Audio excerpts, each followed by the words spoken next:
Hello and welcome to our blog. And today I'm talking to Amelia Vogel of Rocket Punch Farms. I don't know why I can't pronounce that. That's super simple.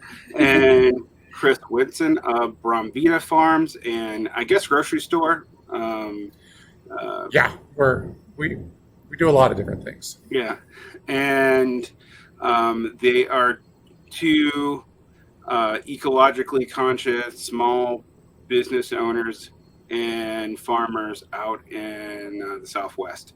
And I believe you guys are near Belen, New Mexico? Yes. Okay. South of Albuquerque. Yes. Yeah. So today we're doing something a little different, but it is still in the wheelhouse of our purview here at Varn blog. Amelia and I happen to be best friends that have known each other for literally 29 years. So That sounds about right, yeah. I'm going to let Amelia give you guys some context for that, but that actually does play into the story of these farms, and we're going to use that story to kind of talk about the issue with small sustainable farming in the current boutique economy around it today, and kind of break down the problems with it, what some solutions might be, and how do we handle that in a time of climate change and maybe foreseeably pretty big changes in our food production in the coming decade or four. And a place like New Mexico is a lot like a place like, say, where I live in Utah, where, there's agriculture here, but I don't really know how we do it because we don't really have water. So we're going to talk about that today. So I'm going to let Amelia start with, how did you end up a farmer? Right, because we've known each other for so long. If you had asked me when I was 14 what I wanted to be when I grew up, farmer wasn't going to be the answer, right? No way. So went to college, went to graduate school, ended up in Washington, D.C., worked for the federal government for a while. My husband worked for a nonprofit in Washington, D.C. as well. And after a while, it was time for us to change. It was a fun place to be when we were in our 20s and our 30s. But when we got to be in our 40s, it was a little bit too much for us. Meanwhile, all of Jason's family, my husband's family, had moved to back to Oklahoma. My family moved to Albuquerque. So Belen, which is just an hour south of Albuquerque, puts us closer to my family, and only an 8-hour drive distance from my husband's family. So it seemed like a good place to be. And how I got into farming, well, when the job with the government fell through, I did the whole Master Gardener program, volunteered extensively with urban farms, community gardens, school gardens, food bank demonstration gardens, and learned a whole lot about urban agriculture. And so the farm that we have here in Belen is kind of an urban farm, even though we're in a rural area. Our farm is 1 acre on which we grow some 70 different kinds of vegetables all year round, practicing regenerative agriculture. So no pesticides, no of any kind, not even neem oil, diatomaceous earth, the so-called organic pesticides. They still kill stuff. No synthetic fertilizers, no tractors even, because we're so small on 1 acre that a tractor isn't necessary. So we have lots of compost, lots of mulch, drip irrigation. We're lucky here in the Rio Grande Valley. We're only about a mile from the river. Our water table's pretty high, so I feel like that we're pretty water secure here, that we can continue to farm here, especially as we continue to improve our soil health. My husband and I are both New Mexico soil health champions. We have a certificate on the wall and everything that says that.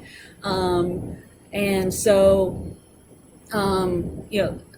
healthier soil holds on to more water naturally. It has all kinds of great benefits for the ecology itself.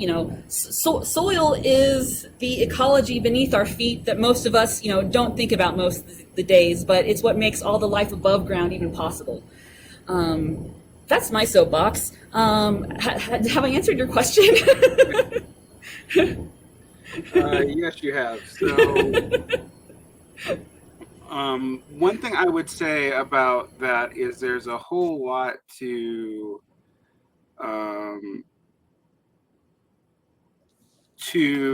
kind of break down in your story. Sure. Not going to go too much in your personal stuff. I mean, we can go there if you want. Well, I mean, it's just interesting to me because it's like workplace autonomy. There's feminism issues that I happen to know into, and a lot of the. Yep. I now work at a zero tolerance sexual harassment workplace. That didn't happen when I worked for the government. Right. It helps to work for yourself when you have zero tolerance for sexual harassment, right? And I think you also tried urban farming for a long time, but that ended up a lot in like landscaping and whatnot, which is kind of a different thing. Well, my mom. So my mom has been gardening since before I was even alive, and she even worked part-time as a landscaper when I was in high school. When you knew her, or first met her, I should say, and. I even did some landscaping when the government job fell through, and I still needed to do something to pay the bills while I was doing the whole Master Gardener thing. I was also working at a garden center, and then after that, I did some landscaping, like in some of like the fanciest houses in Northwest Washington D.C., the Palisades. We did some landscaping, multi-million-dollar homes. Yeah, so done a lot of that kind of stuff. Yeah, I think I remember when you were a kid that I used to refer to your yard as the forest yard because I think because it was. My mom was all about the native plants, so that's definitely where the crunchy granola, no pesticides things comes from. She definitely read Rachel Carson, I'm sure. Well, it's interesting because that's become a bigger trend. Unfortunately, it's been associated with what one might call bougie or upper middle class lifestyles, and sure, it is very unfortunate that it is because it's really important for things like water reclamation, viable communities, the ability for poor neighborhoods to have more food access, which could be taken care of, and actually also reduce water uses for bullshit like lawns. Lawns are. Here in New Mexico, of course, we can talk about water use, how it is used and misused, but maybe we don't have time to get into all of that. But that's definitely a concern for us out here too. Yeah. So you went out to New Mexico. You had some seed funds. You established a very small farm. Yes. And then the immediate realities of small farm life kind of hit you. Now, at first, I'm just going to say COVID hit you too. It is one of the most unfortunate things that happened exactly. We moved out here in November of 2019, so just in time to spend time with our family for the holidays. And then it was COVID, which was not part of our business plan for how we wanted to get our farm started. It did make things interesting because, we had a good excuse to stay home all the time and just work on our farm. And during that time, people weren't so weirded out about just like coming over to your house to buy vegetables because people didn't want to go out to bigger public stores. So, I mean, in a weird way, COVID might have helped us a little bit. I don't want to say that, but, you got to make do with whatever hand you're dealt to be a farmer. So that's how that went down. But yeah, during COVID, we had tried to do the local farmers market. There's a farmers market here in Belen. It's Fridays at 4:30 until 7 p.m. During the summer months. It starts mid-June, and I think it goes until sometime in October. So that first June, when we tried it, it was about 103 degrees sitting outside with our fresh leafy greens in coolers, where we set it out on a table for 5 or 10 minutes and then immediately swap it with another product that was in that same cooler, because if we left it out, then we were just going to watch our vegetables wilt before our eyes. We work very hard to grow this beautiful, pesticide-free, fertilizer-free. By law, I'm not legally allowed to describe my produce as organic because I haven't paid the USDA for that privilege.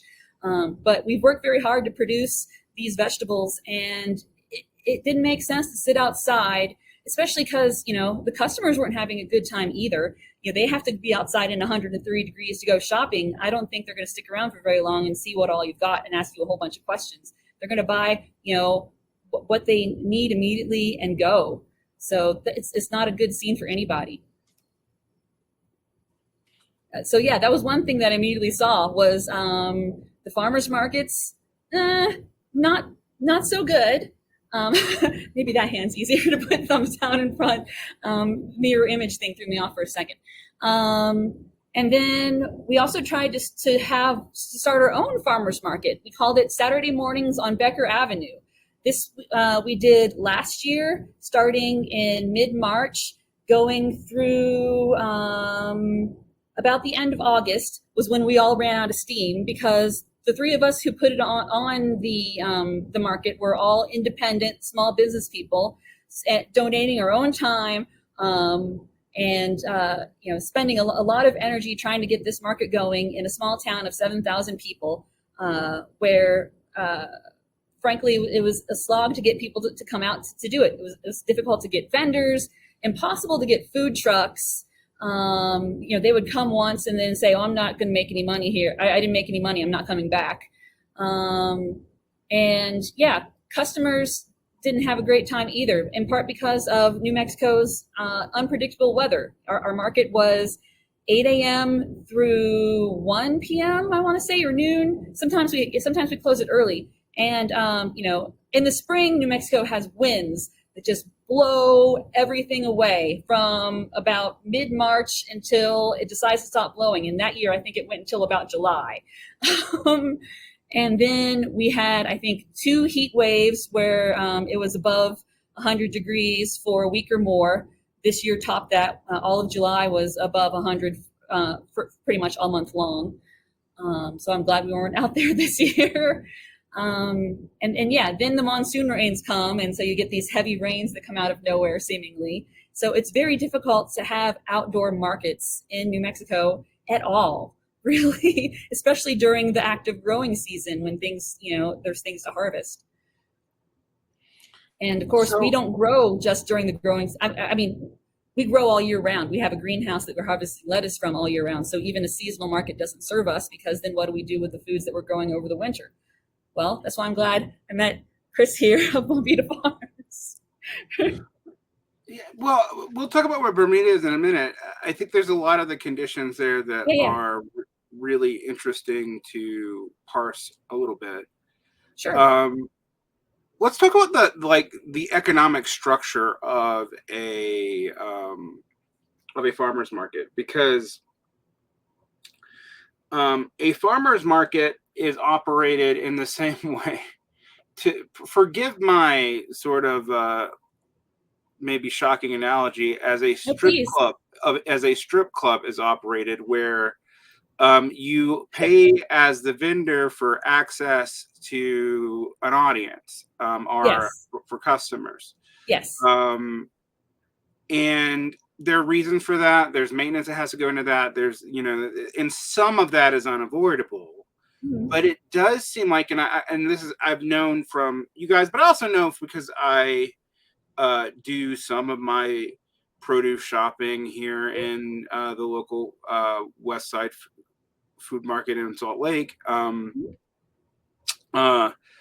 A lot of vendors actually have been struggling not to raise their prices to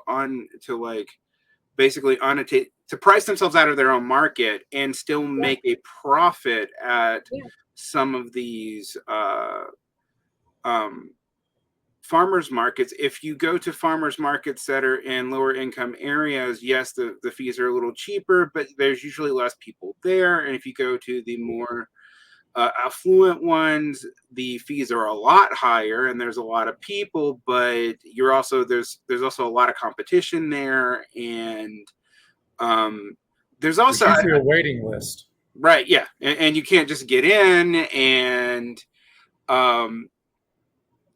there's actually, you know, to jump up on the waiting list. Some of these places have additional fee structures and additional cost, and then there's a lot of, frankly, unnecessary market redundancy in a farmer's market, because it's kind of whoever can get into the farmer's market. Some of you might be doing different things, some of you might be doing the same things.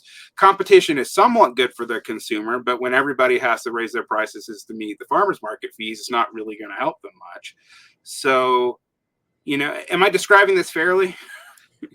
When you said strip club, I thought you were going to like lean towards the mob angle, like that it's controlled by like this other organization that That doesn't was really exist. implied. I just wasn't going to go And into that that. would be right. That would be right though, because they're extremely political. It would be like a strip club in a small town.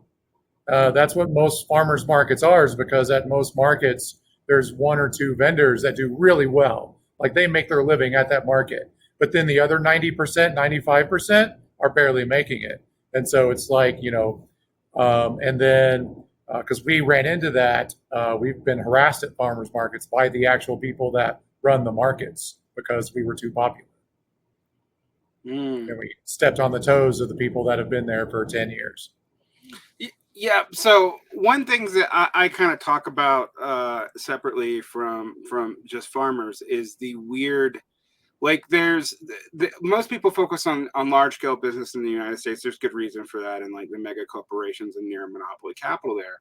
But one thing that's happened in the last 40 years in the United States is also like basically most small local economies are more or less run by family cartels. And no one's going to call them that, but that's really what they are. And it's anti-competitive from a capitalist standpoint. It's also hyper accumulative if you care about social justice issues, and it's largely not noticed because most small towns are off the national news radar.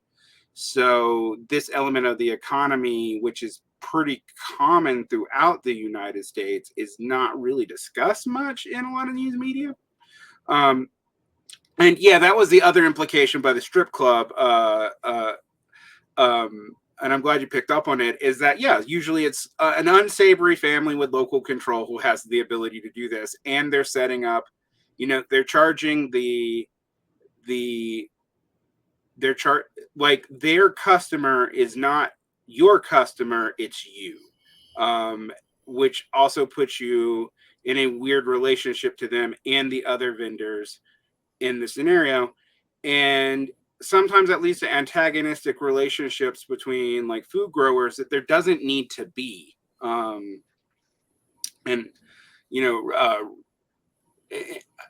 how does this affect, like, does this affect what crops are grown even? Because I've often thought about like lack of vegetable diversity and whatnot, and how bad that is right now given how much is changing climate. Does that help or hurt in that regard? With the farmers markets being run the way they do? Yeah. It can, especially in cases like ours where you're harassed. So the people that do microgreens at one of the markets we got harassed, they were there longer. They got there about a year before we did.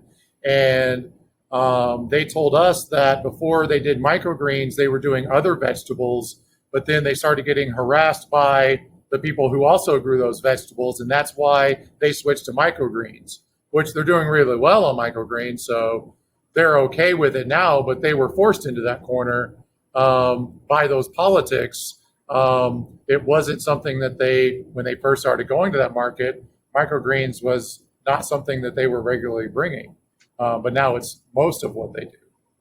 Whereas I'm a weirdo, I grow the things that I want to grow because I read about them in cookbooks and said, "Ooh, that's cool. I want to give that a try." And so now I'm trying to get folks in Belen to understand that sweet potato greens are delicious, and that's going kind of. We're working on it. We throw a few to the chickens quite a bit, so I'm sure.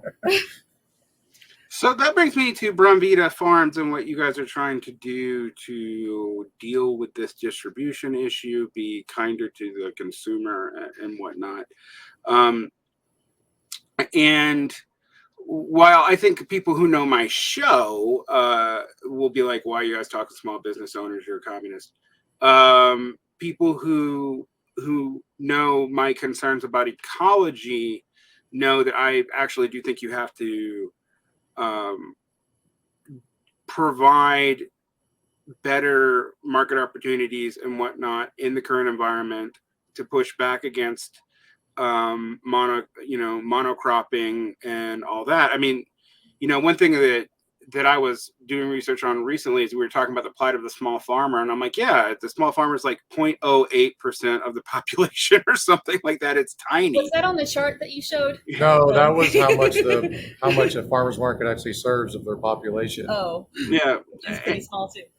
and farmers markets as answers to things like food deserts, they don't work. They're not an efficient way to handle that. Every farmer's market markets themselves as an increase to access of food, and that's not really actually what they do.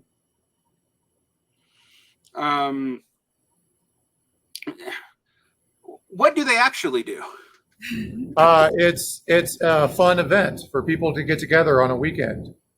I like farmers markets; they're fun, but to tell someone, hey, if you're a farmer, you can use this to sell more food or provide an income to yourself, it's a lie. But it's not. I don't think the people that actually run markets actually think that. I don't think they know the difference. They think they're doing well because you get a group of people together and they form this little co-op and they say, let's make a place for farmers to sell. But the people that run them don't get paid very much, if anything. Only the really big ones actually provide any sort of salary. But like the downtown market in Albuquerque, which is the largest one in the state, I think they go through a new farmers market manager like every year or two. It's always somebody different. So the board may stay the same, but the leadership on the ground at the market doesn't always stay the same. And so there's those few farmers that do okay at those markets, but then like Amelia was talking about the heat, you can make some money when it's hot. When it rains, you make no money. You're lucky to make like $70. There's a few intrepid people that will just be at the market because they're just really hardcore about the market. And we've had people complain to us that run other markets, I can't get farmers to stay. I can't get customers to keep coming back. And we were at a conference once and I was like, well, you guys, you're trying to run a grocery store 3 hours a week. That doesn't work. There's a reason why all these grocery stores are open, 7 days a week from light to dark, basically, if not longer. Even the smaller, regional ones have really good hours because people need that access. And so running anything for 3 hours a week, no matter if it's farmer's market or a hardware store or anything, is not increased access. It can't be. So how much of we can identify a couple trends in this right now. We have a problem with say market capture for the farmers market. We have the farmers markets don't actually do what they are advertising themselves to do. What they're doing is cool, serves a social function. We're not against it, right. but it's not going to increase food availability or make a lot of these smaller farms that may have better agricultural practices more viable on the open market. And lastly, depending on the weather, if you're in New Mexico, it's too hot a lot of the year. It's raining, you never know. If you're in Utah, well, actually lately we also don't know. We only can run farmers markets like maybe like 3/5 of the year, because like a good portion of the year it's way too cold here, and some parts of the year it's too hot, and then occasionally it rains. Right. When it does rain, this is a desert. We don't have the infrastructure for it. Right. Same here. Or if you're in a place like let's say you're in a place like the Upper Midwest, which is good growing season in the summer, but again, half the year you can't run the market. So, and also you're only really running the market for 3 to 5 hours a day, once a week at best. Sometimes it's once a month. So, and meanwhile, we all like eating every day all year round, right? So it doesn't make sense to have a market that is only open for part of the year. And there's one other thing on that list of things that is our biggest selling point to farmers is skill. To sell at a market is not the same skill as farming. You're packaging, you're transporting, you're holding product, sometimes in not great conditions. You're haggling. So to say that every farmer can be a salesman or a customer service agent, or be good at describing their product just because they're good at growing it, is asking the farmer to put on 2 or 3 other hats that have nothing to do with farming. And farmers already have multiple hats on to begin with. We're managers and economists and technical experts in the things that we grow. So there's a lot of hats already. So when we have new people that come in the store, our staff has a script that they are supposed to go through, that they explain things that how this is different than other stores. One of the things we tell them is that the farmers just bring in their product. We don't haggle with them, and we just buy the product at what price they name. And so that way they can focus on the one thing that they want to do, which is farm. They don't have to worry about selling. That's hard for some of them at first, but we tell them, you need to give us a number. I'm not going to tell you what I'm willing to pay. I want to know what you need to get for this that you're dropping off. And so that way their only job is to farm. So compared to a farmer's market, you're sitting there at a table hoping that somebody will walk past and take an interest at your wilting vegetables. Or I can go to Bombvita and take them my harvest, walk out the door with a paycheck. I like that so much better than sitting in 103-degree temperatures for 4 hours in the afternoon. Well, that makes perfect sense. I think this is one of the things I've always found fascinating about farmers markets is that, not that I have like a teleological view of history, but that it feels like you're like deliberately being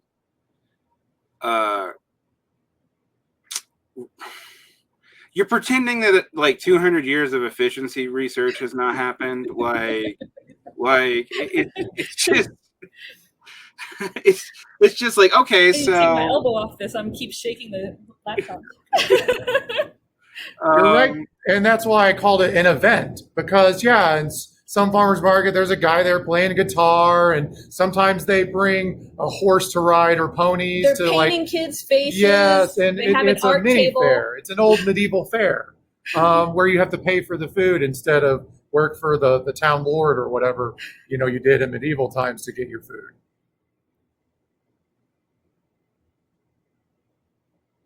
Yeah, I think that makes perfect sense to me. And this is cool. Like, look, fairs are fine. I got no problem with fairs, but it's a very inefficient way to distribute food. The traditional markets that farmers markets are kind of based off of, those things were open all the time. Like that's it. Yeah. So, and in other countries they still are. Right. And also. In other countries, they're subsidized either by mosques, churches, or governments. So it's just something I've noticed. I was like, why is it when I'm in Istanbul, all the markets are beneath the mosque? Oh, never mind. I know why. So it's the same. It's the same sort of deal. And even there, the skill to be a salesperson, not everybody got. It's just, I can't do it. Like I've tried, and I'm even fairly charismatic, and I can't do it. So it is a problem of asking too much of people. Now, this is not a gotcha question, but it is something we have to work out. Why do we care about small farms? I do, and I have my reasons for it, but I don't think I don't think if you're like thinking about social policy that it's immediately obvious, other than like, well, smart farmers are cool. Well, yeah, true. So what are the reasons why we should care, particularly in this changing climate? I can tell you what I know. The number one reason that most of our customers choose this store is they want to know where their food comes from. And when it's a small farmer, and in our store, we put a mileage on the shelf with a little label so they can see the farm name, the family name, and how many miles away they are from the store. So when they see beef from two different places, one of them is from Chama in the northern part of the state, and one of them is from Donald, 0.7 miles away. And some people choose their food based off of distance, and some of them are choosing it based off of growing practices. But you don't know what either of those are in a big grocery store. And so the only way you have that information is by working directly with a small farmer.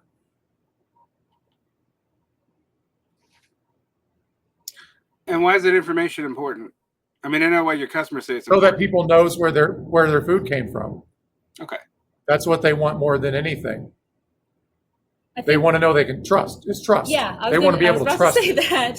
I think there's a lot of distrust with, as there should be, of larger food production, factory farms, conventional agriculture, the whole monocropping thing, growing nothing but corn for miles, and the effects that it has on our environment, because it does. When you grow a single crop in a big field, it's the same as the suburban areas that grow nothing but grass. It's an ecological dead zone. You are not feeding all of the wildlife, the soil organisms, the insects, the tiny things that run the world. Those have all been excluded, evicted, kicked out of your farm. Whereas my farm, practicing regenerative agriculture, yes, we grow a lot of vegetables, but we also have a perennial backbone, a hedgerow that surrounds our entire property of nothing but native plants that feed the pollinators, the wildlife, attract beneficial insects to do the pest control for us, so that we don't have to resort to poison sprays, because you can do that. So we have lots of pollinator plantings, lots of host plants for insect larvae that then is consumed by birds. When you feed the birds what they really want to eat, their native foods, they don't get all hangry and go peck your tomatoes. So just a lot of things like that are the things that we're able to do on our smaller farm, because we care. And because I can use because it's just sitting right here and I can grab it too. Like honey is a good example. If you go because I've gone into Walmart's to look and see what their honey prices are when we're repricing honey, and you look on the back and it lists 7 or 8 different countries on there, and it says may come from. So they list, and they're in Europe, they're in South America, Canada. They list so many different countries, and it says may come from. So they don't even know where the honey from in that jar is from. Most people use honey, and they know that local honey is better for you if you have allergies and things like that than non-local honey. And so we can tell them exactly where this honey comes from, because we know the guy that makes it, and they can even bump into him here, because he brings us 5 gallons a week. But when you're at a big store and there's 8 countries listed on the back of the honey, no one can trust where that comes from. Right, and also if the honey is adulterated, because they don't always have to list right. One thing I think is for me super important from a standpoint of a policy one. To bring into why I care about this, is there's been a lot of crop diversity loss, and there's a lot of overcropping of certain things. I think that the most obvious example of this is bananas. One, bananas don't make sense to be available all year long in North America. You won't find them here. They're not local unless someone's growing them in a greenhouse. Right. I don't even think you could. Yeah. I think there's all bananas are basically naturally cloned, right? Yeah. And they're one species. Yeah. We're going to lose it just like we lost the last banana. I guess everybody knows that whole, like, the reason why artificial banana tastes different, it's based off a different banana. It doesn't really exist anymore. And we know we're going to have a blight take out this realm of bananas. That's going to be a disaster for a lot of developing economies. And yet there's all kinds of good food that can be grown locally, including native plants that we don't eat. Yes. My big thing is I have to garden because I won't eat the little red grobes of sadness we call market tomatoes. Like, they're gross. And they're gross because the FDA prioritized packing, and over any other trait. Now, for those of us who know our history of famines, a lot of early industrial famines come from these practices. It's not that, like, the Irish grew too many tomatoes. It's that they were monocropping one kind of tomato and they were doing it for an external market. Yeah. Not tomato, potato. Sorry. Yeah, I knew what you meant. Before my audience gets mad at me. And that made it particularly vulnerable to blight. That was an industrial choice made at a national level. Potato right? Oh, right. Yeah. It wasn't unique to Ireland either. It also happened in Central Europe. In fact, if you look at the 1820s, 1840s, and the beginnings of industrial agriculture, you see famines all the time from this kind of monocropping. We have developed, certain ways to deal with it. I know that, I think the organic label is stupid, and I also kind of I don't mind genetic engineering. I know a lot of people have problems with that, but I don't. But because, plant breeding is genetic engineering, really. But I do mind stuff like even organic pesticides. Like, you don't really want, neem oil is better than Roundup. Right. But you don't really want a ton of neem oil in the environment either. Like, I have actually gotten arguments about people about organic pesticides because sometimes I'm just like, well, you either should use no pesticides, but even sometimes artificial pesticides are better. I don't like we should probably just be careful with that stuff, and I don't know, plant smarter. Yeah. But if you do these practices, I do think we have to admit they're labor intensive. They are. Yes. I don't think we can get around that. It'll create jobs because it's labor intensive. Yeah, sure. Sorry. It is labor intensive. Interestingly, so is large scale agriculture. I mean, one of the things that you have to deal with is we've not figured out how to automate how to pick vegetables. We really just haven't. We've automated parts of it, but it's no way you're going to get a machine that can pick an apple consistently. Mm-hmm. At least not yet. And by the point, my stance is by the time you do, those machines are practically human anyway, and we're gonna have to give them human rights. So it's just not worth the time. So I think when we think about that, these small farming practices are going to be really important because I don't know if anyone's noticed that the weather's been weird. Only every day I've noticed. Yeah. It's kind of my job though. Well, here in Utah, for example, we've been in drought conditions preparing for the visit of the great arsenic cloud. So the great arsenic cloud is going to happen when the lake bed dries up of the Great Salt Lake. There's a ton of arsenic in there, and it's going to be released. Okay, yeah, that makes sense. But this year we got a break because we had a monsoon when the rest of the West was actually really dry. The point is, it's now unpredictable. We cannot predict what's happening. Like weather is always to some degree unpredictable, but like lately we've really been not able to predict weather because climate conditions are changing so fast and feedback loops are triggering in ways that, like, basically I got told we had a micro La Nina out of nowhere, and like no one saw it coming, and we don't know when it's going to go away, and when it does go away we might be visited by the giant arsenic cloud. So it's and that's just out here in SLC, which also happens to be one of the fastest growing cities in America, which is not concerning me at all. I'm not afraid of that. Totally not afraid of that. So I think when we think about the viability of agriculture in those conditions, large farms are a bad bet. They're hyper brittle.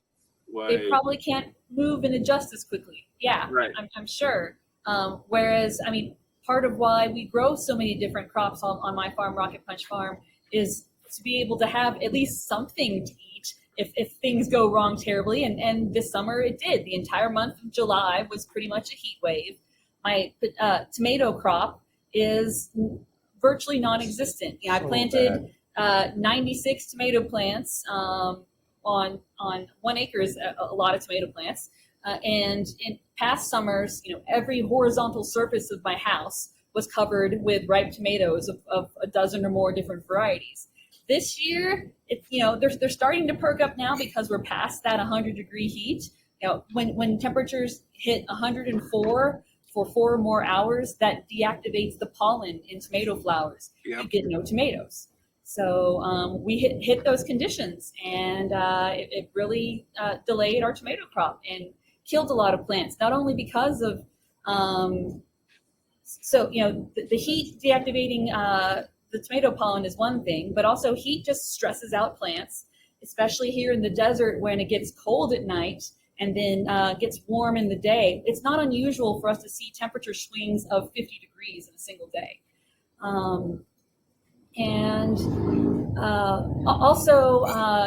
We have a pest problem here. It's called the beet leaf hopper. It spreads a virus called the curly top virus. And so the beet leaf hopper will be infected with this curly top virus and feed on your tomato plant, and it stunts the plant. It turns yellow, gets curly. That's what the curly top comes from. The veins turn purple. And also the tomatoes will appear to ripen prematurely, but they're not actually ripening. They're turning into mush, and they're not really edible at that point. So just that 1, 2, 3 punch of the heat above 104, prolonged heat because it was a month where it was really, really hot, and then the beet leaf hopper wiped out not only my tomato crop, but most people's tomato crops in the area. I haven't seen much in the way of fresh We had tomatoes. lots of people in that said that their tomato plants would flower and then never fruit. Just stopped. All the blooms fall off. I would probably say that we had more people, like quite a few of our customers are people who are really good gardeners, and they were coming in here to find the things that were just not growing this year. And they couldn't find them because we were really short on tomatoes and everything too. The family that grows the most for us, I think we've gotten 50 pounds from them. And last year, I think we did probably 700 or 800 pounds at least. Yeah, sounds about right. That's we had a similar problem up here last year where we had cold go later than it was supposed to. 105 degree 4-week heat wave. Conditions to grow tomatoes occur in August, which means they don't have time to really set because it's going to be cold again by October. So like I got like 5 tomatoes, and I know that's basically what happened here this year because we had a cooler than average spring. The lettuce crop was amazing, but the tomatoes are not happy. Yeah. So I have been growing a lot of rhubarb and kale to make up for that, but it's not tomatoes. But I'm not doing this commercially at all. Like this is just my hobby. One that I got into partly because of you, actually. So I think that that's something to think about, though. If we think about those kind of crop failures on scale, yes, with certain kinds of scientific research, we can make things more drought resistant, etc. But I don't think we're going to know all the conditions we have to even be genetically engineering for to do it. So I'm a little bit hesitant that that's going to be the answer to most of the problems. That's why I'm focusing a whole lot on regenerative agriculture, on improving soil health as much as possible, making soil hold on to water better. One thing after this summer is seeing the heat. My husband and I, our winter project on our farm is going to be to construct shade structures over our planting areas where the vegetables are. Because if they just got a little bit of shade, shade can make an area 10 degrees cooler than being out in the full sun, especially in the intense sun that we get here in New Mexico. So and while we've planted trees to produce that shade naturally, we've got 15 years or so to wait before those trees are big enough to do what we planted them to do. So in the meantime, we're going to have to go with some artificial structures, and I got to be okay with that. Sorry, my sourdough guy is here, so that's why I keep snaking out. Yeah. For those of you who are listening, we're actually recording in a place of business, so that's why there is going to be people coming in and out, and if you hear background noise, that's what it is. So let's talk about a little bit more about Brombeaver Farms. How did it start? When did you get the idea to do this, and how's it going so far? Well, I mean, we bought the actual farm land in 2020 in June in the middle of the pandemic. My wife and I lived in our motorhome, and we were traveling internationally with our kids. And we were in Mexico when COVID hit. And we stayed there for several months, but we'd already sold our house. So, the RV was home. And with 3 kids, you're watching people, leave elderly people in nursing homes in Italy and closing the whole island in New Zealand. And you're like, oh, crap, where do you go? So we bought some land south of Albuquerque. We want to be a little bit outside the city, but have a well and access to electricity. And so we bought that just as a way to have food and a place to live in case the shit hits the fan. And I have a big food background. I ran the northern division of the largest privately owned food service company in the United States. I ran all their food and dining and vending food production. They're also the largest privately owned vending company as well. And so we were feeding 1 million people a week across 4 states. And I have this really strong logistical food safety, background in manufacturing and all of that and distribution. But also I understood at a deep level what makes people buy food and why they buy food and why they behave the way they do when they shop, just by the sheer numbers of having sold $300 to $400 million worth of food in my career. So we took a lot of that, and it had been something that was playing in my mind the whole time, because in 2019, before the pandemic, we were looking at, because having been middle management in big food companies and also restaurants and hotels, I knew that management like that was mostly transactional. And I was like, there's no way you can't train a computer to be a manager, because most of it is just making sure the numbers are where they're supposed to be and people are where they're supposed to be and all these things are where they're supposed to be, and then you go tell someone else and try to fix it. And so we were in Vegas trying to see if we could apply that to small restaurants.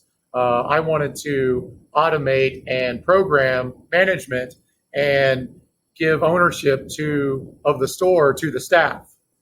Because having worked in really big, busy restaurants, I knew that the staff weren't idiots. They could tell if someone needed a refund or, things that were going on. And they don't need a manager to tell them whether someone's trying to BS them for a free meal or if this person is legitimate. So why don't we just build a consensus model with a computer? And then that way, every customer at a store is the owner, and you're always dealing with ownership, and they get to share in the profits and make more money in the long run. So that whole idea of trying to basically take capitalism and wrap it around community, to kind of shield it and make it look like it's normal capitalism, was what I was trying to build, because you're the wolf in sheep's clothing at that point, and no one's going to stop you.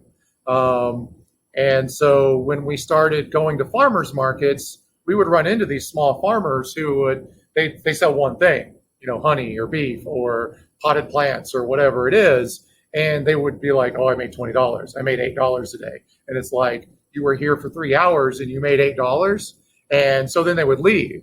So we started going to these other farmers, and we would focus on farmers markets that would allow us to sell other farmers' things, because a lot of markets don't allow that. You can only sell the stuff you grow. So we specifically found the ones in smaller towns like Belen and Socorro and Bosque Farms, where we could bring other people's things. We say, okay, we'll buy your stuff from you. What do you need to get? And then we'll sell it. And so we started doing that. We were basically taking a mini grocery store to the farmers markets, and that's how we became so popular, is because we had all the things that the customer wanted, and they didn't have to worry about whether the farmer actually showed up that day. And so we would quickly become the highest vendor at any market we showed up at, and put a lot of, into the infrastructure. We hired a lot of staff. My wife still works full-time for a law firm. That's how we haven't gone bankrupt yet. We have a 24-foot flatbed with a walk-in cooler on the back, so we could bring all kinds of meats and cheeses and raw milks and stuff with us to the market in the middle of summer. And that model did not really sit well with some of the markets. Board members, other farmers that were entrenched would harass us. And then at one of our biggest markets, that was the highest sales for us, we were literally getting harassed. And their friends on the police department were helping them. They'd make us move our truck and park it across the street in a dirt lot instead of right in the park with everyone else, and say that it shouldn't really hinder our ability to get things out of it if it's parked down the street, things like that. And so in October of last year, once the police got involved and were basically making it harder for us, we're like, okay, we're done. No more markets. And we found this space. We told the building owner, it'd been empty for years. And we said, we're going to try this thing. We want to open a store that sells only local stuff from local makers and local farmers. We don't know if it'll work. So he gave us a lease that was 6 months. And if we failed, no penalties, nothing, we could just leave and shut it all down. And we just kept breaking sales records every month after that. So this was basically learning that the model that these farmers markets depend on actually can I exploit almost everybody in that circuit, including the vendors. It's just and any attempt to make it more efficient and more profitable, even though it doesn't necessarily hurt the farmers market, will be treated as unfair competition and harassed out. So I could understand if they wanted us to leave because our food was terrible, or we were leaving trash everywhere, or no one liked our stuff. But it was the total opposite. All the customers would just come, and there'd be people waiting there with their jars from last week to swap out for the raw goat's milk and the cow's milk and all of that. And they didn't like seeing that. They would rather the market suffer than see someone else succeed. Some of these markets, but not every market. I do say that. It wasn't at every market. Some markets were very fair to us. They knew we were bigger. They would, the one here in Belen, they saved us 3 spots right in the corner in our second year. Our first year, we were on the end. People would hit the sidewalk and then turn and go down the other way. And we'd be like, no, wait. Because we were very small when we first started at that market. So they just put you all the way at the end. But then the next year, as we started growing, they put us right in the corner, gave us 3 spots, made sure that it was blocked so the truck could park there. So not all the markets were like that, but about half of them there was that. And then we didn't even try to go to the ones that had the rules, because we approached a couple that we had tested out a little bit just as our own when we first started selling. And we were like, hey, we want to bring our stuff. And they're like, oh, great. Yeah, we want you back. People loved your stuff. And we're like, but we want to sell these other things from other farmers because it's not worth it for them to drive all over the state and go to these different markets. Yeah. But we're already here. So why can't their stuff tag along? We've already paid them for it. And they weren't okay with that. And I was not okay with driving all over the state to go to markets, because that takes my time. That's my gas. That's time I could have been spent could be farming. Developing new products, pickling, making jams, sourdough bread, whatever I wanted to do. But instead, I'm sitting at a booth for 3-4 hours. An hour to get there, an hour to get back. Your whole day is gone at that point. Yeah, and you're probably barely making above your gas and vendor costs, right? Exactly. Yeah, different markets charge different fees, but when Chris was like, "Yeah, you only made $8," well, the market in Belen, the fee is $8. So 10. Is it 10 now? 10. Oh, well, they raised it since the last time I went. I didn't know that. Right. Yeah, we paid $340 something for 3 spots for the whole season. Yeah. Which is low, but when you consider the profit margins on this, it's also so one thing I want people to understand is the most important thing that we grow and trade on the market, aka energy, aka food, is actually the thing that has probably the lowest profit margin on the open market at all. Both in restaurant and in grocery form. I don't think most people know that, but I learned that when I worked at restaurants. I was like, man, it's real hard to make money off of food. Yet if we don't make money off of food, we all starve. So that's sort of a problem here. But that's a larger problem than the scope of this discussion. But it's something to think about when you go, oh, well, that's not a lot of money. I'm like, yeah. I have sold my excess tomatoes at a farmer's market before, and I was like, "Oh, that's not a lot of money. I will pay my $8."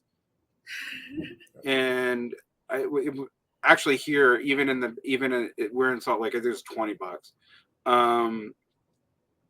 And it's at a small local one. It's not at like the central one downtown, which I think their fees are like $50 or more. I made no money, even with that. Like when I factored in my cost and all that, which I was kind of okay with. I was trying to get rid of some excess tomatoes, but I remember thinking how do you do this for a living? Then you need to buy a table and then chairs, and then you see everyone else has a tent, so you get a tent, and then you see Bob. Oh, he has a custom tent with his name imprinted on the side. I need to get one of those. And you need the weights because it'll blow away if you don't have the 40-pound weights on each leg of the tent. Yeah. And then you need coolers. If you have anything that needs to be cold, you got to make sure there's ice. And you spend the 2 days before the market getting ready for a 4-hour market.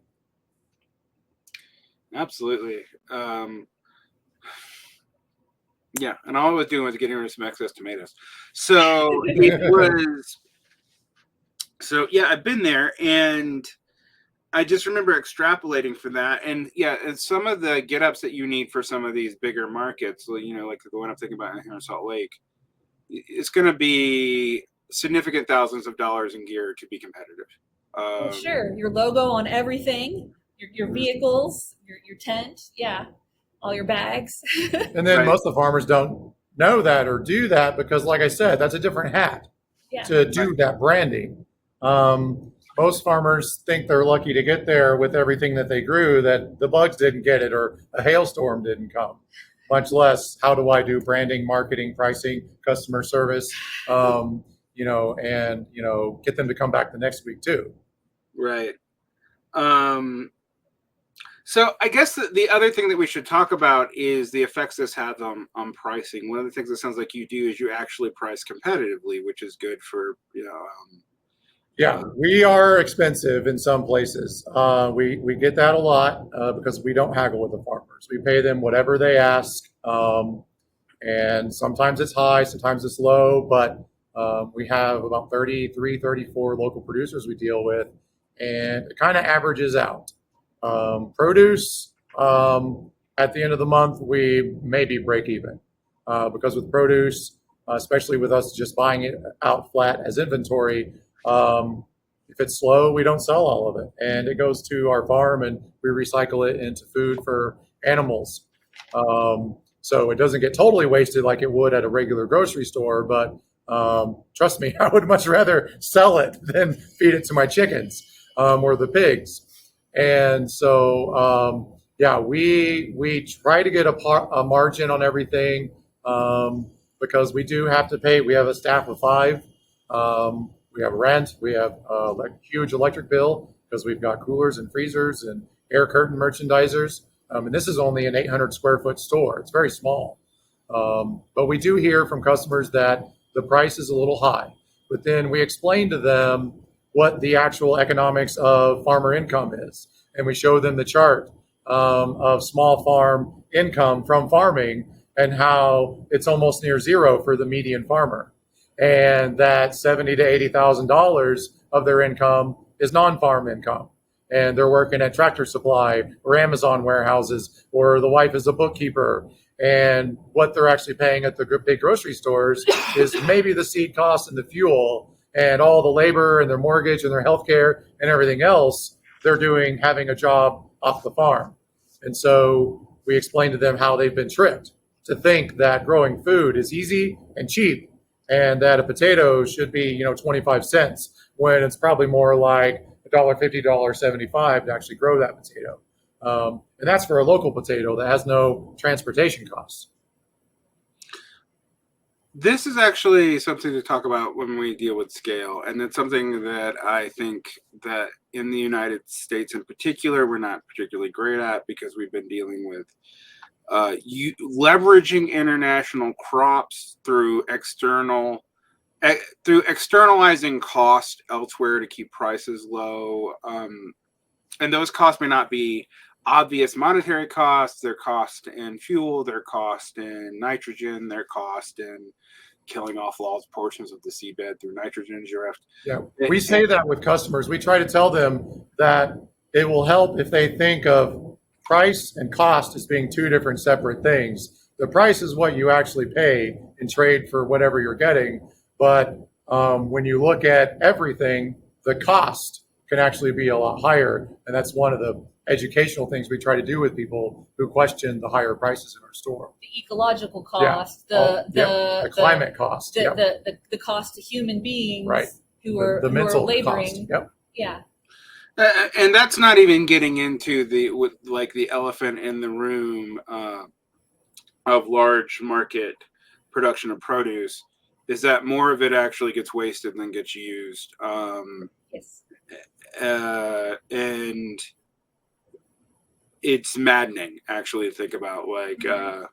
Don't mean to quote the Pope, but I do kind of have the Pope's thing about how every bit of wasted food is food taken away from the mouths of the poor. And I think about that all the time when we're just throwing tons of stuff away. And in the case of large trains, it's thrown away. No one is allowed to use it because they don't want that. That would undercut their market share. And it's literally destroyed. It's not even like farm recycled most of the time. If you're lucky, they might donate it to a food bank, but they generally don't. So it's super maddening to know that. And one of the things I think that I wanted to talk about scale here. I do think you could do this fairly if there was more people doing this kind of thing and building up the infrastructure to bring costs slightly down, not at the cost of the farmer. And that could be done, realistically, but people have to know these things exist and support them. And that's how they become viable. That's what we're trying to do. Our next steps, we're trying to get a second and hopefully a third location open, because we want to see how that scale works, and to what level can we take that, because we know that not everyone can, pay these prices for the food. Now, we also take SNAP and double up, so we do have programs in place for low-income people to access this food. We also Vouchers work from- with we work with a nonprofit too, that they can actually get $100 food vouchers for this store if they're in food need, identified by this nonprofit, and that's paid for by the county. So we're working in different ways to try to do that, and that's our next step, because I really want to know to what level we can scale this. As someone who's ran big food organizations, that's like, that company is in the back of my mind with every step we take. I'm like, how can I make this like that? How can I do this at, a $200 million a year scale, but the farmers aren't the ones getting squeezed, and everyone still does it for the most part. And that's our big question that, we can guess all day long, but we don't know until we just actually go and build it, which is what we've been doing. One of the things that always is unfortunate about the situation that I think a lot about is a lot of times in our current economic setup, ethics is actually kind of priced. Like, just to be honest, like, you can be ethical if you have more money. It's just the way, like, but if people choose to engage in more of these things, the cost of having ethics will go down. Yes. Yes. And that's what we tell them. We're like, if we just have this one store, and don't expand and don't make it bigger, we probably won't make it, because that would just mean we'd have to get rid of the staff, and my wife and I would just have to do it 7 days a week, and this is our coffin now. Because like you said, people don't realize how little money is here. I don't think people know that even Walmart only has 3 to 4% profit margin. They think billions of dollars and thousands of stores, and yet of everything that you spend, only 3 to 4% of that is actually Walmart's. The rest is getting spread all over the place, shareholders and whatnot. And so it's like, that doesn't change because we're not Walmart. There's a lot of economics going on there that it's just the nature of the beast, and just basically capitalism itself. And so we're trying to build this in a way where we're trying to be as least extractive as possible, to the benefit of the farmers and the staff, and who we feel are the real stakeholders. And that's our hardest thing right now, is convincing people that their money being spent here is not actually being wasted, that it's actually better for their economy. Well, it's something I think a lot about, because one of the things that happens with these large stores that have seemingly artificially low prices, and I say artificially low because it seems like they're actually like loss leading on half of everything if you actually look at the economics of it. You've worked in it. One of the weird things about being a socialist, you actually learn a lot about how economics works. It's the irony of the whole situation, but you do sort of see some big problems emerge in these. And what tends to happen with these larger stores is eventually you get monopsony pricing. And if there's a crisis, I don't know, in COVID, then they can do whatever they want to with the prices. So the artificially low prices also go away. And I think we've seen that right now. That still affects you guys. And it's not to say that they're all greedy. I mean, you talk about Walmart. Walmart deals in billions and billions of dollars, but it's only because of their scale that they're viable. Right. And make that kind of money. Yeah. And they have to suppress as much as they can their manufacturers and stuff profit margins too. Otherwise, they're not profitable. Yep. They have to be the gorilla in the room and force that down, or they don't make it. Yeah. And I realize this is a hard sale at a time of seeming inflation, but it is important that we think about this when we think about immediate transitions to better food economies, because I think about just what the Russia-Ukraine war did to grain for about 6 months, right? And on the scale of things, yes, the Russia-Ukraine war is huge. It's a huge tragic loss of life. I'm not want to get into the politics of that right now, but but I do want to point out that, like, on the scale of historical events, that's actually not that big, and it like totally messed up worldwide grain prices.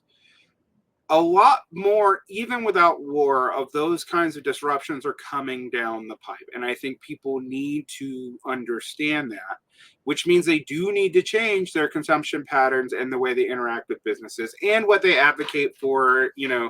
Like, it would be a lot easier, for example, if the government subsidized some of this stuff for you guys. I know that creates rent-seeking behaviors. I get the problems with that too. I don't want to like knock that out, but these large corporations definitely get those subsidies, so it puts you at a doubly unfair market.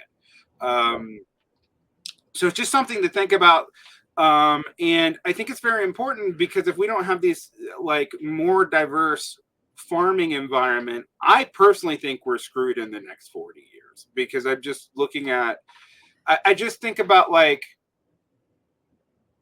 we grow most of our vegetables for the entire North American continent and like one valley in California that's very, very climate insecure right now. Like, it's kind of crazy, actually.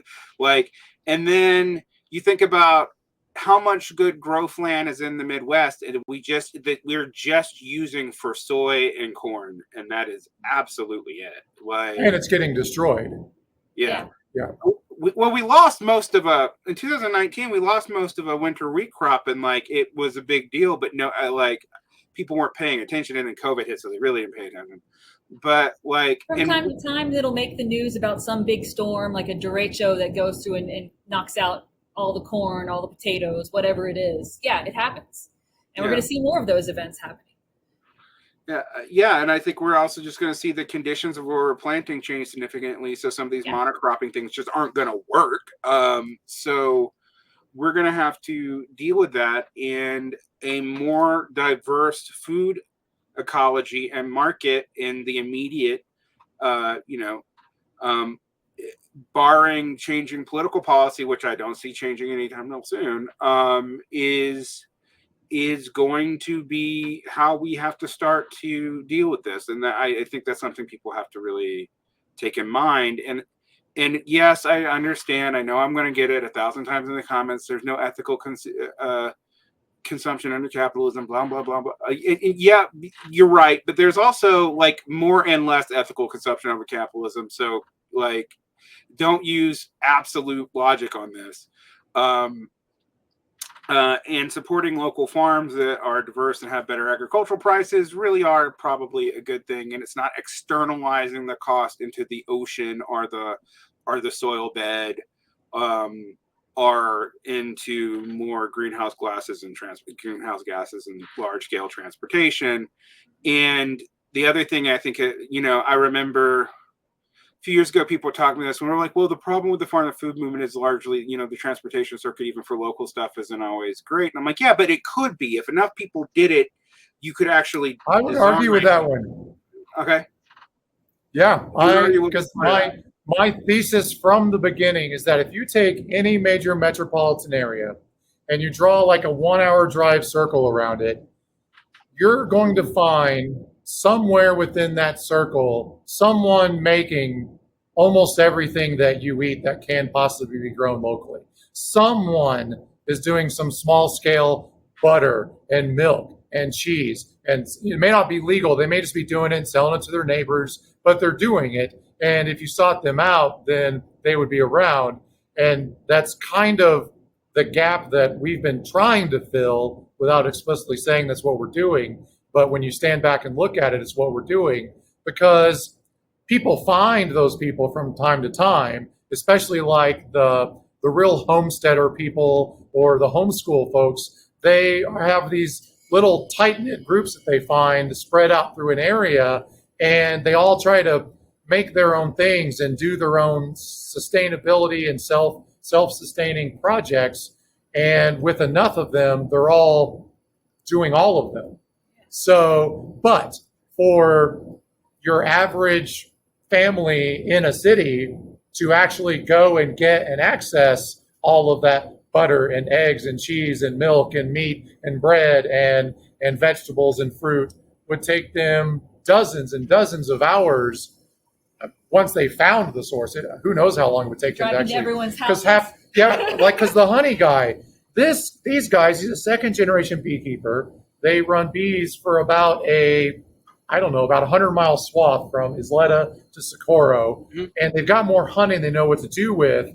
But if you don't personally know them, you'd never know they exist. They have no Facebook page. They have no business cards. They don't label their jars. They don't have signs on the side of their cars. They do absolutely zero marketing. And the only way I found this guy is because he was next to me at the market, and he only goes to 2 or 3. And that's the only way you would have found it. But we do 5 gallons a week with this guy, and he says he can do more and he can scale up. So as we add stores, he's like, I'm adding hives so that when you open these new stores, I can do more. And so we're connecting all those pieces together. And so the trick is teaching people that they can't have everything year round in their local area, but they can eat well in their local area because we opened this store right before Thanksgiving last year, so it hasn't been a complete year yet. But if you only shopped at this store for 80 or 90% of your food, you wouldn't starve. It's all here. A wide variety of protein, fats, fiber, a complete diet is here, in November, locally made. In November, I was bringing to you from my farm lettuce, purple sweet potatoes, fingerling potatoes. So yeah, there are things that, the storage vegetables that last all winter long. And we're in the desert where, it's not the easiest place to grow things unless you're really either spending a lot of money on infrastructure or really smart, or taking like years and set up your ground, because that's the hardest part is the ground. The water, there's just no organic material in this ground. So you got to put it there. And we spent a lot of COVID doing just that. So that's why I want to scale this a bit in this immediate areas, because when I get to 3 or 4 stores and we see if we can make this distribution work and the economics work, I want to copy and paste it in another town and see if you can just, where do you have to start? Do you have to start like we did, like really small, doing a few farmers markets a week?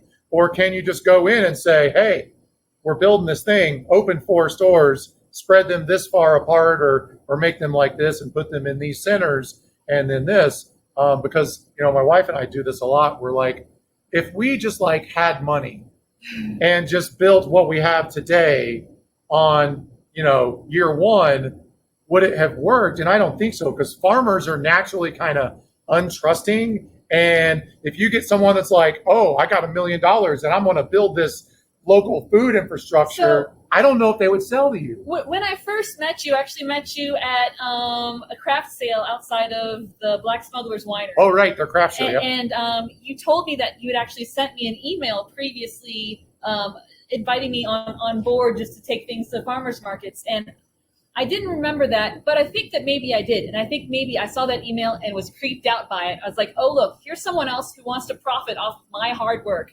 No, thank you. Go away. But then I met you in person at that craft fair when we talked.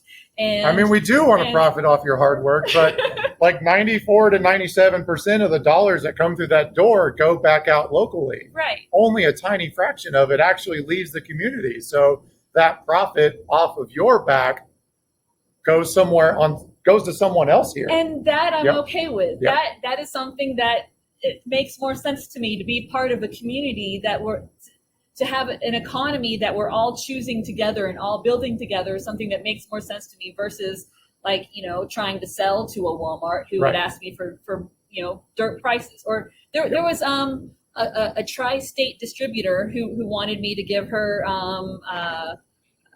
wholesale prices. And I'm like, I'm not a wholesale farm. I'm a boutique farm. I'm growing on 1 acre. So I need boutique prices. The other day I had a guy come up here Saturday morning. He had is a smaller truck, so it wasn't a big full-size truck, but full of those white turnips and radishes. Yeah. And he was like, I had a buyer back out and I have all these. They're picked. They're cold. They're ready to go. Yeah. And they're going to die if I don't get rid of them. And I can't move hundreds of pounds of it because it's a small town. I wish I had the extra stores now. That's what I told him. And we were trying to contact some of like La Montanita, a place like that. And some of them wouldn't take it because he has to get set up, and it's like involves a farm visit, and you have to have insurance. Oh gosh. And then Raymond and Rhonda were here from Carrasco Farm, and they were listing off the people they sold to that they thought may take it without insurance, without a big, red tape up front. Yeah. And it was hard trying. So they gave him a couple phone numbers, and I don't know if he was able to sell it or not. I need to follow up with him. But even to local food aggregators, that's literally what they do, is take produce from local farms and spread it around, and make CSA boxes and give it to food shelters and whatnot. They won't even take it because they need an insurance policy, or they need to do a farm visit or something like that. And I just think that's wrong. And I'm like, they should be able to come to a store like this and be like, I got an emergency, I need to sell this. And us being, having a food production background and having a small commercial kitchen on our farm, try to figure out a way for them to get some money and not lose the product, because it's literally the only job in the country where you're not guaranteed income for work. Yeah. It's illegal everywhere else to make someone work but not get paid, but not with farming. And I think that's kind of backwards. Yeah. Those are all great points. I think one thing I would add to your vision, because I tend to be a vision guy, is that I think that getting petite boutique, urban, rural, and suburban farming requires these kinds of distribution centers to be viable. But if we want a better and more robust and eventually affordable, both in terms of cash and in terms of the expense on environment, we're going to have to not grow everything in one area. Because one of the things I was trying to point out too is if we had these things, a lot of these areas could be done. Like, I'm actually really big into urban agriculture, and you can do some of it. I was teaching kids how to do some of it in Cairo, which is some of the work,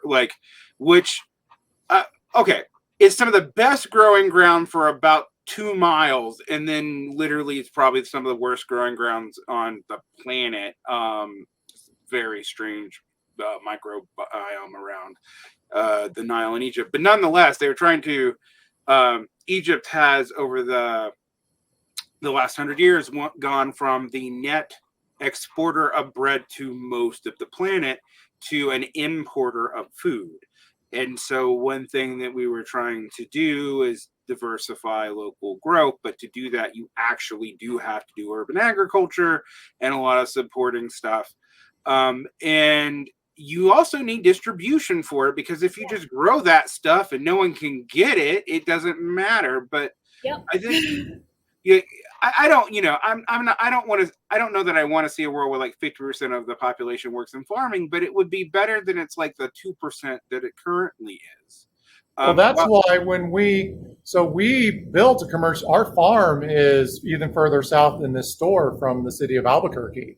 Mm-hmm. And so it's about an hour drive, and we have a commercial kitchen there with like a big, huge walk-in facility. And we did that on purpose because it would cost us $1 to $2 million easily to build that same facility in town. And it would probably take 1 to 2 years of planning and permits and inspections and this and that. But being in northern Socorro County, we have almost no zoning. I can throw up a building in a month as long as the price of metal doesn't scream through the roof. And so we've built what we have so far for about $300,000-$400,000. Whereas if we would have built the same thing, I mean, I'm not even going to talk about trying to buy 21 acres in Albuquerque. That's probably impossible. But just the building parts of it, the commercial kitchen and the cooling, would have cost 3 or 4 times that much. So focusing that effort to those outer areas and the rural areas not only gives you a place to create jobs so people don't have to go into town for those types of jobs. So we have semi-light manufacturing in the middle of nowhere. Mm-hmm. And then we start to build a distribution network. We put this small store in the closest small town to our farm. But then our next leapfrog is to put a slightly bigger store in downtown Albuquerque. And then we connect those two. And one of the things we're doing as well is we have a passenger rail system that goes from Belen up to Santa Fe. and it goes right through the middle of Albuquerque. And so a lot of the stores we're trying to look at for our next locations are within walking distance or a 2 to 3 minute car ride from one of those stations, because we've already talked with the rail runner and they will let us move small amounts of product, like 2 or 3 cases at a time, on the rail runner as part of a monthly pass, instead of having to drive a truck or a car back and forth and pay a person to do that. So then we can take produce that needs to move to one of the other stores, say two boxes of lettuce, and then throw it on the train, and it sits in the bike area and goes up to the stop near that store, and then someone up there picks it up and takes it off. And those passes are like $40 to $60 a month. And we cut, emissions wise, that's way better than a car. Of course, yeah. So yeah, we're trying to think of how we do this distribution and use everything that already exists to make it more efficient, because that's a problem a lot of times with small businesses, that they don't do things that scale so well sometimes. And that's okay in the beginning, because at first you just got to try to make sure you don't fail. But then at some point you do need to figure out how to scale. And I'm not going to build my own train, and I don't really want delivery drivers all over the place 7 days a week. That would be terrible.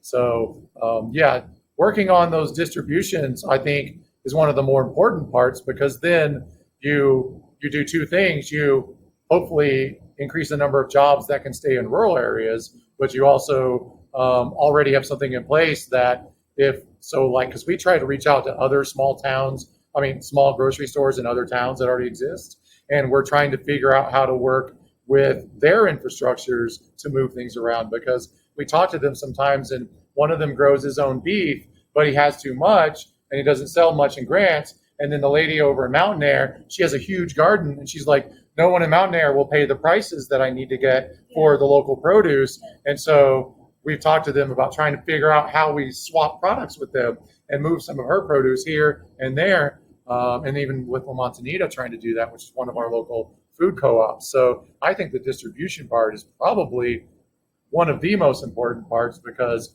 making something is one thing, but consumers today are just everyone's busy. Everyone thinks, their time is crazy. Yes. They want it all in one place. They don't want to go to a bunch of different stores. Yep. And they want you to be open when they're available, because they might not be able to make the appointment of your farmer's market. Yep. I wish I could do longer hours here, but 8 hours is it. But yeah, we hear it a lot. I wish you're open earlier. I wish you're open later. And it's like, I don't have the people and the money to do 2 shifts. I can't do it. But yeah, I would think that distribution and transportation, on short haul from rural to city is probably the most important part to be built, because I don't think everyone thinks of building the thing in the city and moving it out to the rural, except for the food. And so that's why we built the commercial kitchen out there. It's like, well, the food's already out there, so why don't we just take it there where it already is and make something with it and then take it into town? And you don't have as much cost to do that. Yeah. Everyone's doing it the other way around. Well, this actually gets into something that I have really thought about, and for my listeners, this actually has political effects. So one thing that I think a great deal about is forcing talent into the larger cities, and the efficiency that comes with that often leads to massive imbalances in cost and removal of internal pushing, for example, poor people into the suburbs where there's no infrastructure for them, which makes everything worse, ignoring rural areas, which leads to political instability and the inability to process and grow food. And it also pushes prices up and leads to highly unbalanced housing price markets in the country, as anyone who's ever leveraged one area against another will know. And every trend right now is going toward that in a way that I find kind of ludicrous, when I think like rebalancing that distribution, reestablishing local distribution chains, creating jobs in rural areas and not relying on mega cities, etc., for faux efficiency. Because yes, there is some initial efficiency in that kind of stuff, but I've actually eventually the law of diminishing returns is a thing. And so that efficiency starts going away, and actually, like, it drives cost up, so where you can't even build just like you were talking about, you can't build distribution centers in Albuquerque. And Albuquerque's not even that expensive of a city in the United States. Or that big. Right. Yeah, when we were looking, before we bought this land out here, we looked at a couple lots in South Valley, which is not technically in Albuquerque, and like a 3/4 acre lot with water was, anywhere between $350 to $500,000 with nothing on it, no house, nothing. And so it's like, and they were selling it as farmland. They were like, empty land with water, build your farm. And I'm like, do you like never want to make money like ever again? Because you're going to be a slave to the bank at that point, unless you just like won the lottery, because it was like insane that would actually work, because it won't. Because it's hard enough to make money out here with the cheaper prices. Yeah, I'm not going to talk about what housing prices have happened here in Salt Lake City, where they're like tripled in like 10 years. I feel like you're in London soon. Yeah, we're catching up to California, so it's something to think about when we think about these problems, these housing problems, etc. There's all these times where I'm like, well, I would love to go move to, I don't know, nowhere, Missouri, where I think climate change might handle better, but there's literally no jobs there because all the infrastructure has been moved away. We've been dismantling this infrastructure for 100 years now. I don't think most people know that, but we used to have much better rail lines and stuff for this kind of thing until relatively recently. And I wanted to be a farmer. I didn't want to be a homesteader. I wanted to be connected to a network. I don't want to grow everything. I want to focus on my talents, to specialize in the things that I'm good at, that I'm interested in, and be connected to neighbors, to be part of a community, to have these exchanges, meaningful conversations. I think that there's something important about humans living together in groups. I don't know. Well, that's how you used to build a town, is that everyone did something different. Right. Yeah. Now everyone's supposed to be no offense, a content creator or a programmer or something that also doesn't scale up. You can't just constantly sell that. Well, yeah. I have been talking about the content creator economy for a long time. For those of you who don't know, this is not my primary job, because if you make content creation your primary job, you're an idiot, or you're because it doesn't scale, because there's a lot of power law, and the first people who entered it can make a ton of money, but after that there's scraps. If you understand how media works, that very much is the case. But unlike farming, it's mostly profit. It doesn't cost me that much to run something like this, and I can be somewhat ethical about it. But if I scale up at all, you can't. You absolutely can't. And so, I think, I like lose sleep at night when I think about how many people are like, I'm going to start a podcast, and I'm like, no, dear God, like. I do the same thing with people that want to start restaurants. My first three pieces of advice for them are don't, and don't. Yeah, the restaurant industry is something that's another day. But it's just like that. I don't know how anyone makes money. I used to be a restaurant manager. I just would look at the cheese cost alone and like lose sleep at night. So it's. So it's pizza then. Yes, you're right. You're exactly right. The second you said cheese, I was like, that's pizza. Yeah, pizza is where you're like, don't use any more than a cup of cheese. Damn it. That's one shred too much. So on that note, where can people find your wares, both physically, and then I'll also include links in the show note for people who want to engage from outside of the area? Well, most of my wares you can get, the fresh produce you can get at Bonvita Farms here, where we happen to be now. We deliver things every week. Sometimes, or lately, it's been multiple times per week, because the tomatoes and cucumbers and things like that are starting to catch up. So that's been good. We're finally seeing a harvest season. Yay. Also, locally in the area, my farm, my husband and I, we're the only two members of the farm. We'll do, local festivals, street fairs, things like that. On September 15th, not this Saturday, but next Saturday, there is an event at the Whitfield Wildlife Conservation Area, the home of the Valencia Soil and Water Conservation District, who I volunteer with a lot because they've given me money, grants to afford things on my farm. Yay! And so I am their volunteer for life. And so they're doing this Desert Willow and Pollinator Festival. So my husband and I are setting up our farm tents to be vendors, to sell things that we can't take to Bonvita. Because we also make things under the New Mexico Homemade Food Act, jams, pickles, sourdough breads, things like that, that we are allowed to produce at home without USDA inspection, but we have to be the ones who sell directly to the consumer. So we do that. We sell those kinds of things at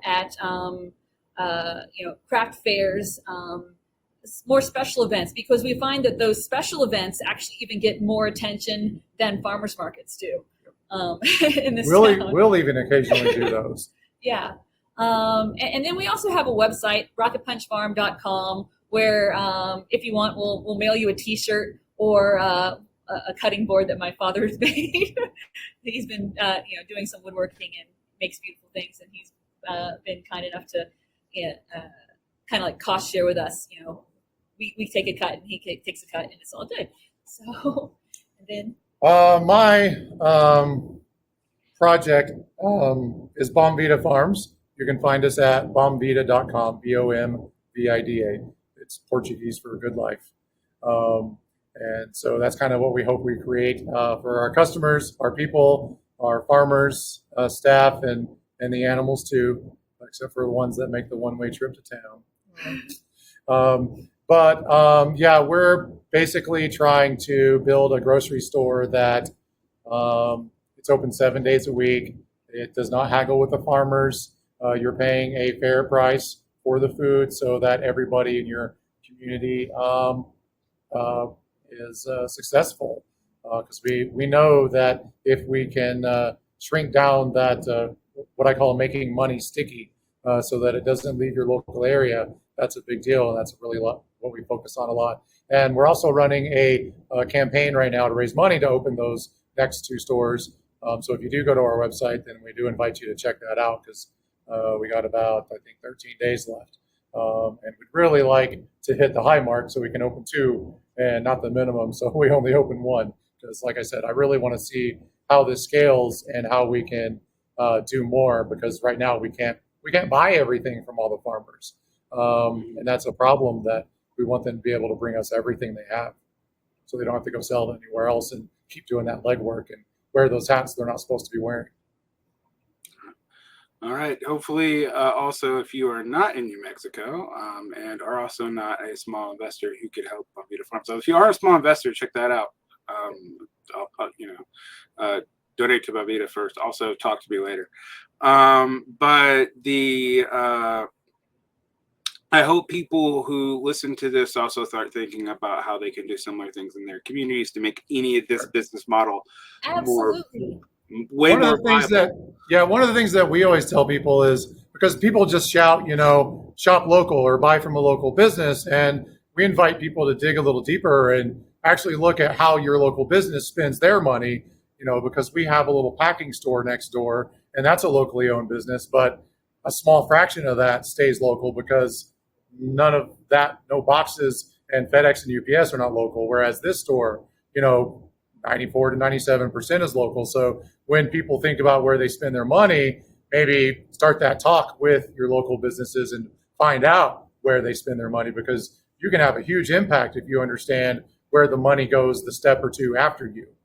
And so that's something that we bring up to people a lot. And as far as doing this thing in other places, yes, of course you can. I mean, speaking personally about my farming, I post a lot on my personal Facebook page and answer any question that anyone ever has to ask me about gardening of any type. The Valencia County Master Gardeners Program is going to be starting up again soon. Unfortunately, that they didn't have anyone to run it for a while, but they have someone now, and he's really great. I've met him personally. And so I'm thinking about becoming a Valencia County Master Gardener just so that I can continue to share knowledge with even more people. Yes, it's going to be more work for me. I already wear a lot of hats. I already work very hard and don't sleep enough. But this is something that is important to me, that I'm passionate about. So like anyone, your listeners, your viewers, please, go right ahead. If you have some gardening questions, send me photos of the bug that you want identified. I can probably figure it out. Don't send me any pictures of farming, because I have a farm, but I tell all of our customers I'm a shitty farmer. I'm very upfront with them. All right. Thank you guys so much. Thank you. See ya. See ya.